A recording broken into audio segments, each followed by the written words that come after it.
pagi Saklar, selamat pagi semuanya. Hari ini Saklar kita memasuki hari yang ke-88. Dan di hari yang ke-88 ini, pembacaan Alkitab kita terambil dari kitab 2 Samuel, pasal yang pertama sampai dengan pasal yang ketiga. Dan inilah dia Bible Summary untuk kitab 2 Samuel, pasal yang pertama sampai dengan pasal yang ketiga.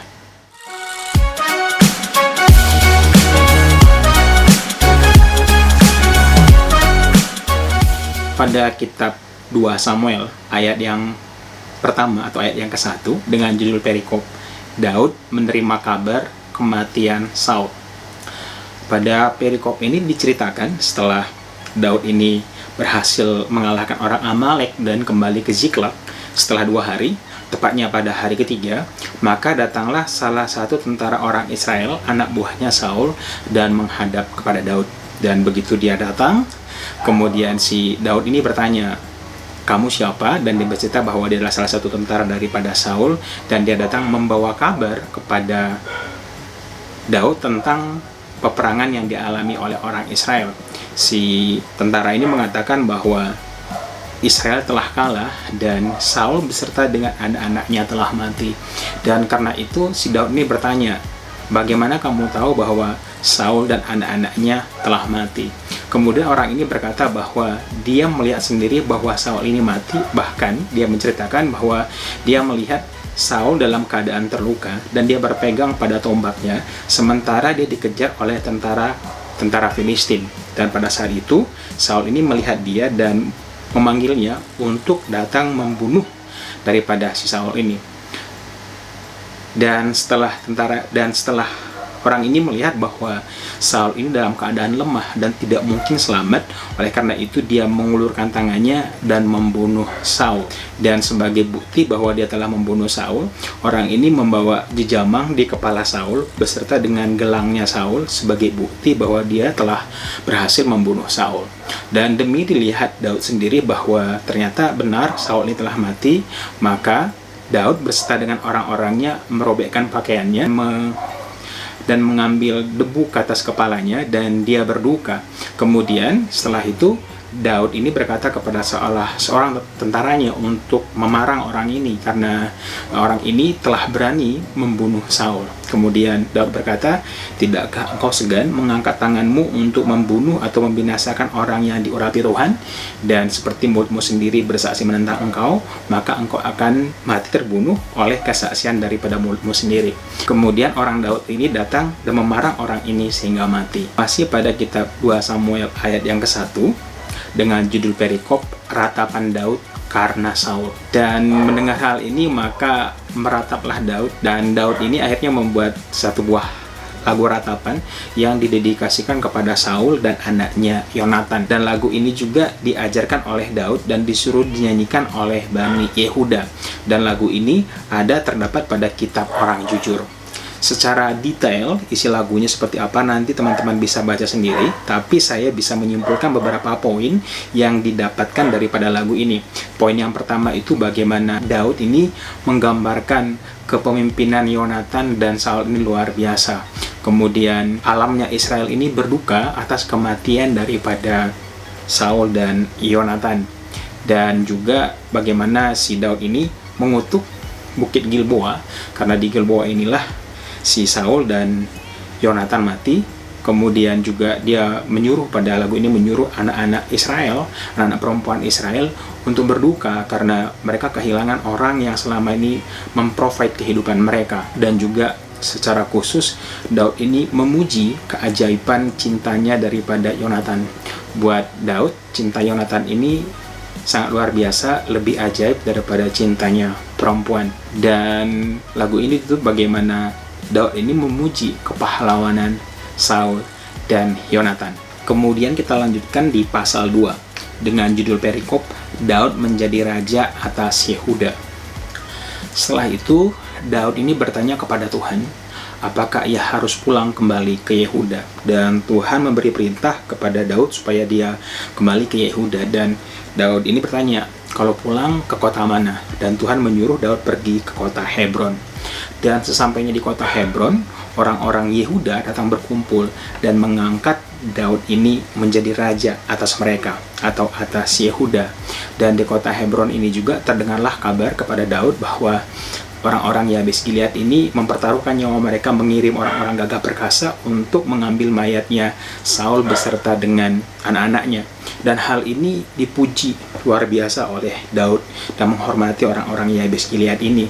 Dan akhirnya Daud ini mengirim utusan kepada orang-orang Yabes Gilead untuk mengucapkan terima kasih, penghormatan yang luar biasa terhadap apa yang dikerjakan oleh Yabes Gilead ini. Dan Daud sendiri juga menjanjikan akan membalas kebaikan yang telah mereka lakukan kepada Saul dan Yonatan. Dan pada kesempatan ini juga bagaimana Daud ini menceritakan bahwa dia sekarang menjadi raja atas orang-orang Yehuda. Kemudian masih di pasal 2 dengan judul perikop peperangan antara Daud dan Isyobet. Pada perikop ini ceritakan Abner bin Ner, ini panglimanya Saul, mengambil Isyobet anaknya Saul dan membawanya ke Mahanaim. Dan di Mahanaim si Abner ini mengangkat Isyobet menjadi raja atas seluruh Israel kecuali Yehuda. Isiboset ini ketika menjadi raja dia berumur 40 tahun dan selamanya dia memimpin atas Israel itu 2 tahun. Sedangkan Daud ini memerintah khusus atas daerah Yehuda saja. Dia memerintah di Hebron ini selama 7 tahun 6 bulan. Kemudian anak buahnya Daud dan anak buahnya Isiboset ini mengadakan pertempuran di Gibeon.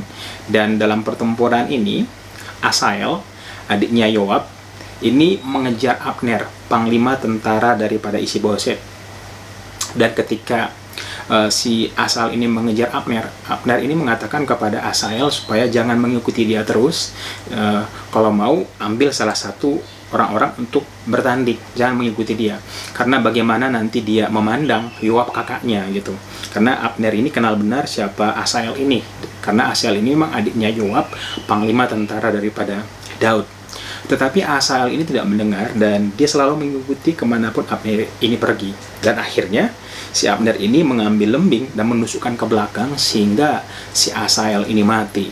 Dan pertempuran terus terjadi dan akhirnya Yoab ini mengejar-ngejar Abner. Dan ketika sampai di satu buah bukit, Abner ini berteriak kepada Yoab, sampai kapan peperangan ini terjadi? Bukankah rakyat sudah lelah dan sampai kapan mereka harus saling mengejar saudara-saudaranya? Dan lebih baik berhenti saja. Dan oleh karena itu Yoab ini setuju dan berkata, demi Tuhan, seandainya dari tadi engkau ngomong, mungkin kita udah berhenti juga perangnya. Oleh karena itu Yoab ini niup sangkakala dan tanda berakhirnya peperangan. Yoab ini kembali ke perkemahannya, begitu juga dengan Abner dan pasukannya kembali ke perkemahannya. Setelah dihitung, ternyata dari pihak pasukan Daud ini yang tewas itu ada 19 orang, termasuk Asael adiknya Yoab. Sedangkan dari pihak Israel ada 360 orang yang mati. Dan peperangan antara Daud dengan keluarganya Saul berlarut-larut, dan semakin lama Daud ini semakin kuat pengaruhnya dan keluarga Saul sendiri semakin lama semakin kecil pengaruhnya. Kemudian kita melanjutkan di pasal 3 dengan judul perikop anak-anak lelaki Daud. Pada perikop ini diceritakan anak laki-laki yang lahir bagi Daud selama dia berada di Hebron. Jadi anak-anak laki-laki yang ada bagi Daud ini adalah anak sulungnya bernama Anon, ini dari Mahanaim, perempuan Israel. Kemudian anak keduanya adalah Kileab dari Abigail, bekas istri Nabal orang Karmel. Kemudian Absalom dari Maakha. Kemudian Adonia dari istrinya Hagar. Kemudian ada Shefaca dari istrinya Abital. Kemudian ada Yidream dari istrinya Ekla. Dan semuanya anak laki-laki ini dilahirkan bagi Daud ketika dia sudah tinggal di Hebron. Dan masih pasal 3 dengan judul perikop Abner memihak Daud. Pada perikop ini diceritakan ada perselisihan antara Abner bin Ner dengan Isiboset. Jadi diceritakan Isiboset ini menegur atau memarahi Abner sehubungan dengan Abner ini mengambil gundik ayahnya atau gundiknya Saul yang bernama Rispa. Dan hal ini membuat Abner sangat marah, dan karena saking marahnya dia berjanji kepada Tuhan dan kepadanya diri sendiri di depan Isiboset bahwa dia akan melakukan dengan segenap tenaga dan kekuatannya untuk memindahkan kerajaan itu dari keluarganya Saul kepada Daud. Dan setelah didengar oleh Isi-Boset menjadi takut dan menjadi terdiam dan tidak bisa berbuat apa-apa. Dan ini bukan cuma sekedar perkataan aja, Abner langsung mengeksekusi apa yang dia katakan. Kemudian Abner ini mengirim utusan kepada Daud dan untuk membuat satu buah perjanjian damai antara mereka dengan satu buah imbalan bahwa nanti Abner ini akan membawa seluruh orang Israel kepada Daud untuk menjadikan Daud ini menjadi raja. Dan usul ini diterima oleh Daud dengan satu buah persyaratan bahwa nanti Abner ini tidak akan menghadap Daud kalau tidak dipanggil. Bersamaan ini juga Daud ini mengirim utusan kepada Isi-Boset supaya Isi-Boset ini menyerahkan Mikal, istrinya Daud, yang dulu telah diperoleh oleh Daud dengan cara membayar emas kawin sebanyak 100 kulit katan. Dan akhirnya Isi-Boset ini mengambil Mikal ini dari suaminya, kemudian memberikannya kepada Daud. Dan setelah itu Abner ini juga berunding dengan seluruh para tua-tua Israel untuk mengajukan kepada mereka untuk mengangkat Daud menjadi raja. Dan perundingan ini juga dihadiri oleh suku Benyamin, di mana suku Benyamin ini adalah sukunya daripada Isi-Boset atau keluarga Saul sendiri. Dan semua para tua-tua ini memandang baik sekali apa yang diusulkan daripada si Abner ini. Dan serta dengan 20 orang, Abner ini pergi ke Hebron dan berunding dengan Raja Daud. Setelah terjadi kesepakatan antara mereka, Abner memutuskan untuk pulang kembali ke Israel untuk mempersiapkan segala sesuatunya supaya seluruh Israel boleh kembali kepada Daud dan mengangkat Daud menjadi raja atas orang Israel. Kemudian masih di pasal 3 dengan judul perikop, Abner dibunuh Yoab. Pada perikop ini diceritakan anak-anak buah Daud berserta dengan Yoab ini baru pulang dari medan perang dan mereka membawa begitu banyak jarahan. Sesampainya di Hebron, orang-orang ini bercerita kepada Yoab bahwa Abner barusan datang bertemu dengan Daud. Dan oleh karena itu Yoab ini menghadap Daud dan komplain gitu, mengapa si Daud ini membiarkan Abner mengunjunginya.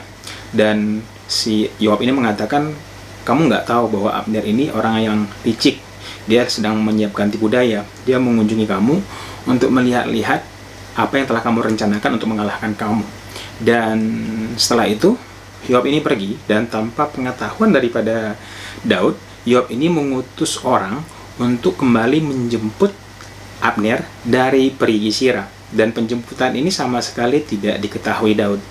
Setelah Abner ini sampai ke Hebron, maka Abner ini dipanggil oleh Yoab dan dibawa ke pintu gerbang kota, dan seolah-olah dia ingin menyampaikan atau berbicara sesuatu secara diam-diam, dia membawanya, kemudian dia menusuk Abner ini sehingga mati. Dan setelah mendengar bahwa Abner bin Ner ini dibunuh oleh Yoab, maka Daud menjadi sangat marah. Kemudian dia berkata, biarlah darahnya Abner bin Ner. Dan Daud berkata bahwa dia dan kerajaannya tidak bertanggung jawab atas darah Abner bin Ner. Dan tidak itu saja, Daud ini juga bahkan mengucapkan kutuk kepada Yoab. Daud mengatakan bahwa tidak akan putus-putusnya orang-orang, atau tidak akan putus-putusnya akan ada orang-orang yang kena lelehan pada keturunan Yoab, orang-orang yang kena kusta, orang-orang yang memakai tongkat, orang-orang yang keturunannya tidak akan lepas dari pedang. Bahkan orang-orang keturunan daripada Yoab ini nanti akan menjadi orang-orang yang kekurangan bahan makanan. Dan setelah itu Daud menyuruh Yoab dan seluruh rakyat Israel untuk mengenakan pakaian kabung dan meratapi kematian Abner. Dan Abner ini dikuburkan di Hebron. Dan pada penguburan Abner ini, si Daud ini benar-benar menangisi dan meratapi Abner ini. Bahkan dia tidak mau makan walaupun sudah dibujuk-bujuk oleh orang-orang sekitarnya, dan mengatakan bahwa dia tidak akan mengecap roti sampai matahari terbenam. Dan hal ini dipandang baik oleh seluruh penduduk Yehuda. Dan juga setelah kejadian ini, orang-orang Israel mengetahui bahwa kematian Abner ini bukanlah sesuatu yang dirancangkan oleh Raja Daud. Dan sekali lagi Daud ini menunjukkan rasa hormatnya kepada Abner dengan mengatakan bahwa Abner ini sebagai pahlawan dan pemimpin besar. Dan sekali lagi Daud ini mengutuki Yoab dan mengatakan, kiranya Tuhan membalaskan kepada anak-anak Zeruya karena mereka telah berani menumpahkan darah seorang pemimpin. So, itulah dia Bible Summary untuk kitab 2 Samuel ayat 1 sampai dengan ayat ketiga. Dan sekarang kita masuk dalam renungan kita hari ini di video berikutnya.